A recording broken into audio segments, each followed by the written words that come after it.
আসসালামু আলাইকুম। আজ আমরা আল্লাহর বিশেষ একটি মাসের কথা জানব, রজব মাস। এটি ইসলামের চমৎকার মাসগুলোর মধ্যে একটি, যাকে বলা হয় আল্লাহর মাস।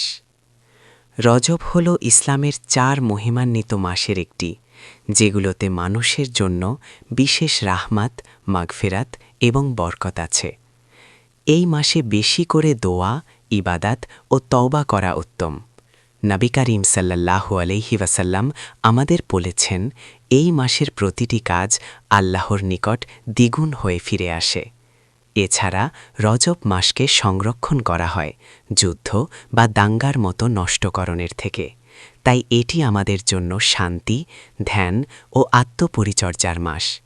বিশেষভাবে এই মাসে আমরা আল্লাহর কাছে ক্ষমা প্রার্থনা করি, নামাজে নিয়মিত থাকি, কোরআন তেলাওয়াত করি এবং দান সদকা দেই।